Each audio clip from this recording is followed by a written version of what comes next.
अस्सलाम वालेकुम दोस्तों। 2007 में मोबाइल फ़ोन इंडस्ट्री के अंदर एक ऐसा मोबाइल लॉन्च किया जाता है जो कि पूरी इंडस्ट्री को हिलाकर रख देता है। इस कंपनी का नाम था एप्पल और इसके फाउंडर थे स्टीव जॉब्स। आज की इस वीडियो में हम आपको बताएंगे एप्पल कंपनी का आईफोन 1 से लेकर आईफोन 16 तक का सफ़र। वीडियो आखिर तक ज़रूर देखिएगा और इन्फॉर्मेटिव लगे तो लाइक भी लाजमी कीजिएगा। तो चलिए स्टार्ट करते हैं।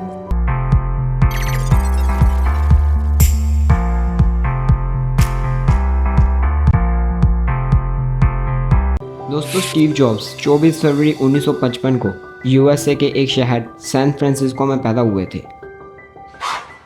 और 1959 में ये अपनी फैमिली के साथ कैलिफोर्निया के माउंटेन व्यू पार्क में शिफ्ट हो गए थे।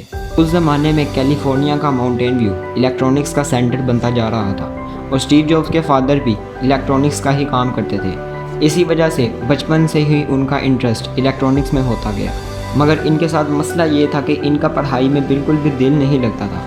स्कूल लाइफ में इनका एक दोस्त था जिसका नाम था स्टीफन जी वेज़नियाक। इसको भी स्टीव जॉब की तरह इलेक्ट्रॉनिक्स में बहुत दिलचस्पी थी और इन दोनों की दोस्ती बहुत गहरी होती गई। अब यहाँ पर आपको एक बात बताते चलें कि यही वो शख्स था जिसके साथ मिलकर स्टीव जॉब ने आगे जाकर एप्पल कंपनी शुरू की थी। अब वापस चलते हैं स्टीव जॉब की स्कूल लाइफ पर। तो पढ़ाई के दौरान इन्होंने HP कंपनी में इंटर्नशिप भी की थी, मगर इनको वहाँ से भी नौकरी से हाथ धोना पड़ा। स्कूल की पढ़ाई मुकम्मल करने के बाद इन्होंने ऑर्गन रीड कॉलेज में दाखिला लिया, मगर कुछ ही वक्त बाद ये अपने पेरेंट्स को बताए बगैर इस कॉलेज से ड्रॉप आउट कर गए। असल में उनका ऐसा मानना था कि इस कॉलेज की कुछ क्लासेस ऐसी हैं जिनका उनके फ्यूचर से कोई ताल्लुक़ नहीं और उनको वो क्लासेस बिला वजह ही पढ़ाई जा रही हैं, इसीलिए उन्होंने इस कॉलेज को छोड़ना ही बेहतर समझा। साथ ही साथ उनके पास इतने पैसे भी नहीं थे कि वो इस कॉलेज की फ़ीस पे कर सकें। और यहाँ पर एक बात आपको बताते चलें कि स्टीव जॉब ने इसी कॉलेज से टेलीग्राफी की स्किल भी सीखी थी, जिसमें वो इंग्लिश वर्ड्स को खूबसूरत अंदाज में लिख पाते थे। और इसी इलेक्ट्रॉनिक के शौक़ की वजह से इन्होंने 1976 में मोज़नियाक के साथ मिलकर एप्पल कंपनी शुरू की। स्टार्ट में इनका घर ही इनका हेडक्वार्टर हुआ करता था, जहां पर इन्होंने अपना पहला कंप्यूटर एप्पल 1 डिज़ाइन किया था। एप्पल 1 कंप्यूटर इनके लिए इतना अच्छा साबित नहीं हुआ, मगर इन्होंने हार नहीं मानी और अगले साल एप्पल 2 कंप्यूटर लॉन्च किया। एप्पल 2 कंप्यूटर इनके लिए काफ़ी अच्छा साबित हुआ और इनकी सेल दिन ब दिन बढ़ने लगी। कंपनी के शुरू के दिनों में मोज़नियाक सिर्फ एप्पल कंपनी के लिए इन्वेस्टर्स ढूंढा करते थे, जबकि इलेक्ट्रॉनिक्स का सारा काम स्टीव जॉब्स किया करते थे। एप्पल 2 कंप्यूटर लॉन्च करने के बाद इनको काफ़ी अच्छा रिस्पॉन्स आया और इसी साल स्टीव जॉब्स ने 1977 में अमेरिका के मशहूर ग्राफिक डिज़ाइनर रॉब जेनॉफ को $1,00,000 देकर इनसे एप्पल कंपनी का लोगो भी डिज़ाइन करवा लिया। अगले 3 सालों में एप्पल कंपनी की सेल $118 बिलियन तक पहुंच चुकी थी। एप्पल 2 कंप्यूटर जहां इतना सक्सेसफुल रहा, इसके साथ साथ इनके कुछ कंप्यूटर्स बिल्कुल फ्लॉप भी हो गए, जैसा कि एप्पल 3। और इसी के चलते 1984 में एप्पल कंपनी ने अपना एक मैकिंटोश कंप्यूटर लॉन्च किया, जो कि बुरी तरह से फ्लॉप हो गया और मैकिंटोश डिवीजन के हेड स्टीव जॉब्स थे। इसी वजह से इस कंप्यूटर के फ्लॉप का सारा जिम्मेदार स्टीव जॉब्स को ठहराया गया। यहाँ तक कि कंपनी के बोर्ड ऑफ डायरेक्टर्स ने उनको कंपनी से निकालने का फैसला कर दिया। एप्पल से रिज़ाइन करने के बाद उन्होंने अपनी नेक्स्ट नाम की कंपनी बनाई और इस कंपनी में भी उन्होंने काफ़ी अच्छी कामयाबी हासिल की। और इसी नेक्स्ट कंपनी में उन्होंने अपना एक ऑपरेटिंग सिस्टम भी इन्वेंट किया जिसका नाम था एक्सको।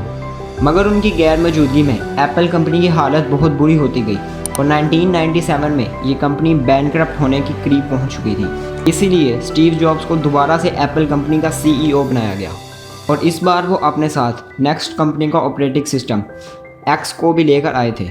और एप्पल कंपनी में उन्होंने इसमें कुछ चेंजिंग्स करने के बाद इसका नाम iMac रख दिया और इसी इन्वेंशंस की बदौलत उन्होंने एप्पल कंपनी को डूबने से बचा लिया।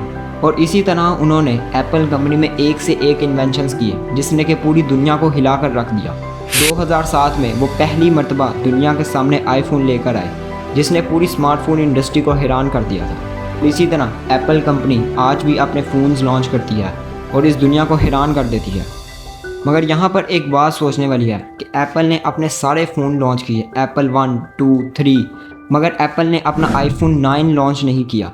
इसकी वजह यह है कि 2017 में जब एप्पल ने अपना आईफोन 9 लॉन्च करना था, तब एप्पल की 10th एनिवर्सरी थी, जिसकी वजह से उन्होंने आईफोन 9 को स्किप कर आईफोन X लॉन्च किया। बात करते हैं कि आईफोन के कैमरे एंड्रॉयड के कैमरों से इतने अच्छे क्यों माने जाते हैं। एंड्रॉयड जहाँ 50 मेगापिक्सल का कैमरा लॉन्च करता है, वहाँ पर एप्पल 12 मेगापिक्सल का कैमरा लॉन्च करता है, मगर फिर भी आईफोन का रिज़ल्ट एंड्रॉयड से बेहतर होता है। तो इसकी वजह यह है कि जैसा कि हम सबको पता है, हमारी पिक्चर छोटे छोटे पिक्सल्स को मिलाकर बनाई जाती है। अब एक कैमरा 12 मेगापिक्सल्स का है, इसका मतलब ये है कि वो एक पिक्चर में 12 मिलियन पिक्सल्स को कैप्चर कर सकता है। दूसरी चीज़, जैसा कि हम सबको पता है कि लेंस के अंदर RGB यूज़ की जाती है।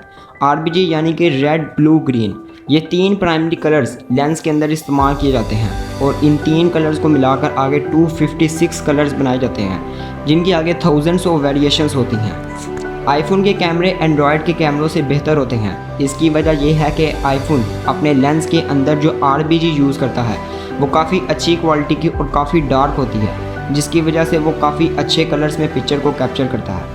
यही वजह है कि आईफोन के कैमरे एंड्रॉयड से बेहतर होते हैं।